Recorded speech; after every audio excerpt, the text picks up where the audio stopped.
Assalamualaikum warahmatullahi wabarakatuh. Amin ya Allah ya Rabbal alamin. Bismillah, alhamdulillah, wassalatu wassalamu ala rasulillah habibina wa nabiyina Muhammad wa ala alihi wa ashabi wa tabi'in wa ala ummatihi ila yaumil qiyamah, amma ba'da. Ayyuhal hadirun ittaqullaha haqqa tuqatih wa la tamutunna illa wa antum muslimun. Ya, bahasanya santai bae ya ngomong. Nyantai tapi campur nggak masalah. Jadi dasar Islam itu ada 3: iman, Islam, sareng ihsan. Dan ketiga-tiganya itu harus beriringan, selalu matrap. Kabeh pada ngerti yang rukun iman ada 6. Iman ma Allah, malaikat Allah, kitab-kitab Allah, utusan Allah, iman yaumul akhir, karo iman pada qada dan qadar Allah. Islam 5, Islam 5.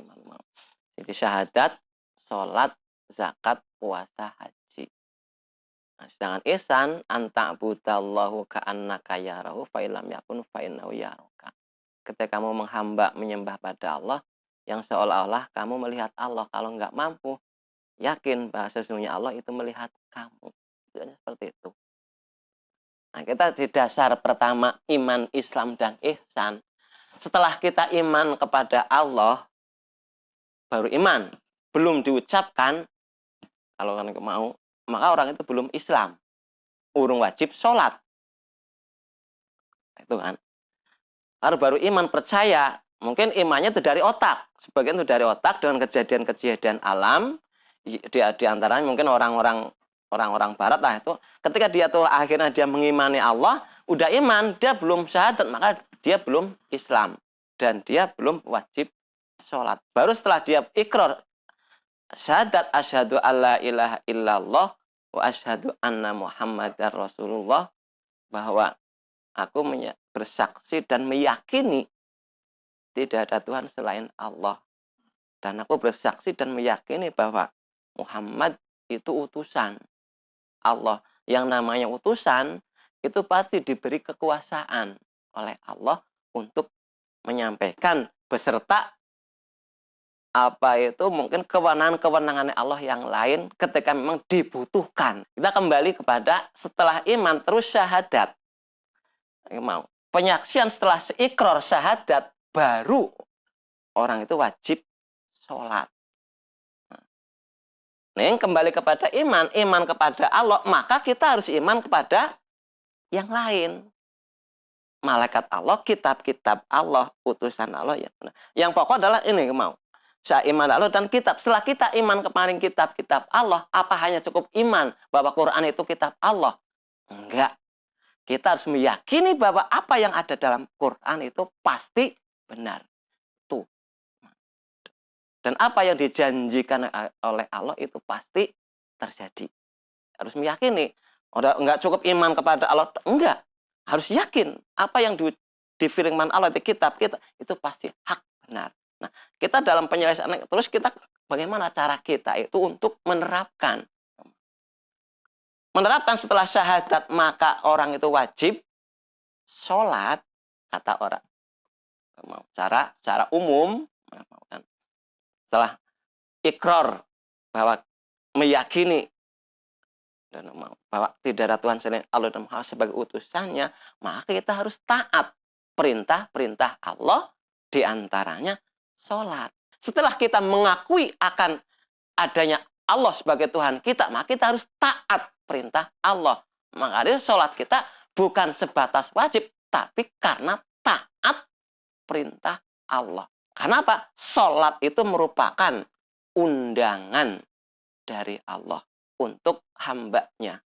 Dan ketika sholat itu yakin undangan, maka sholat itu ketika dijabarakan, diteliti, adalah adabnya seorang hamba ketika menghadap Allah. Itulah sholat, tata krama, adab. Nah, kita pernah melihat mungkin film sing kerajaan, ketika seorang rakyat jelata dipanggil nang rajane, kan sampai ngangsut sampai mundur, yang nang keraton sampai mundur 3 kali ya mundur, nggak benar loh, enggak. Itulah adabnya seorang rakyat kepada raja. Nah, adapun sholat adalah adabnya seorang hamba kepada Tuhannya, itu Allah Subhanahu wa Ta'ala. Kembali kemarin awal kita ikut syahadat. Dari perwujudan syahadat adalah untuk membuang kemusyrikan kita, kekafiran kita kepada Allah. Maka kita harus syahadat secara lisan. Nah, setelah syahadat, maka kudu taat, yaitu menghadap yang namanya sholat.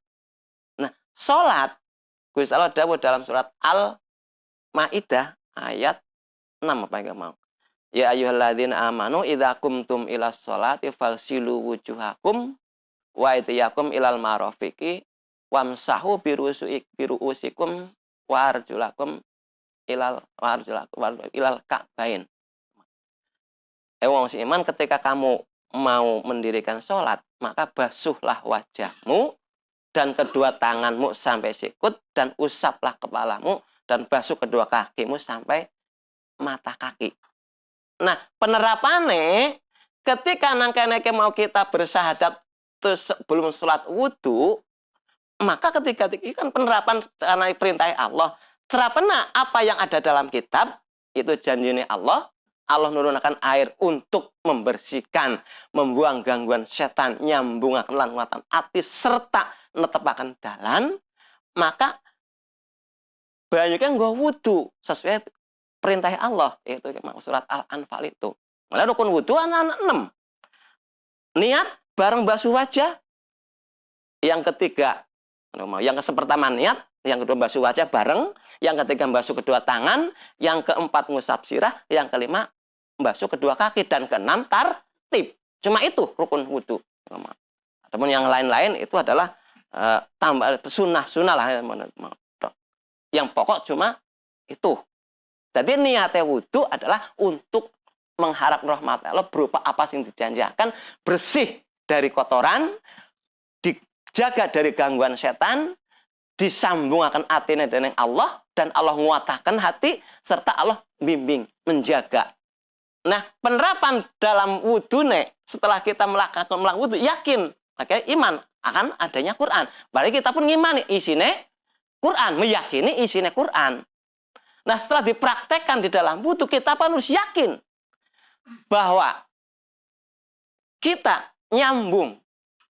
Walaupun kita belum bisa merasakan akan nyambungnya hati karo Gusti Allah, tapi yakin bahwa Allah itu nyambung kepada kita sesuai dengan al-ihsan ini. Yaitu dalam sholat seolah-olah kamu melihat, kalau tidak mampu, yakin bahwa Allah melihat kamu. Begitupun dalam wudhu. Walaupun kita belum bisa merasakan nyambungnya hati dengan Allah, tapi yakin bahwa Allah nyambung kepada kita, dan Allah menguatkan hati kita, serta Allah menjaga kita dari gangguan setan.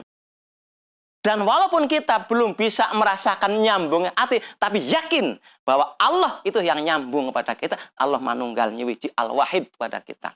Udah. Dan Allah akan menjaga kita sesuai dengan al-ihsan ini. Kalau kita belum bisa merasakan nyambungnya hati, maka yakin Allah nyambung bareng kita. Seperti kita sholat, kita seolah-olah melihat Allah. Kalau tidak mampu, yakin bahwa Allah melihat kita. Wis mau. Adapun secara ilmu fikih, inet nawaitul wudu ali rafil hadasil ashori, itu di dalam otak, bukan di hati. Yang ada dalam hati kita, maaf, ngaku nggak ngaku, kita wudhu dulu ya. Kita wudhu karena apa? Karena mau sholat. Bukan ini. Bukan yang dijanjikan Allah, itu surat Al-Anfal ayat 11 itu. Yang ada dalam hati kita, padahal orang ulama udah ngomong, udah dawuh, an-niyatu mahalluha fil qalbi wa talaffuzu sunnatun. Niat panggon nang ati, ucapan adalah sunat menurut sebagian ulama. Nah, tapi setelah kita tahu, ya kita mohon ampun kepada Allah atas itulah kebodohan kelemahanku ya Allah selama ini. Aku wudhu karena mau sholat. Setelah ini kita akan belajar untuk lebih baik lagi.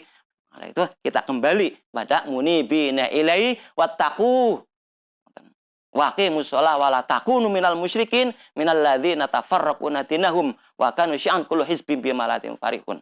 Kembalilah kamu kepada Al-Qur'an dan bertakwalah dan lakukan sholat.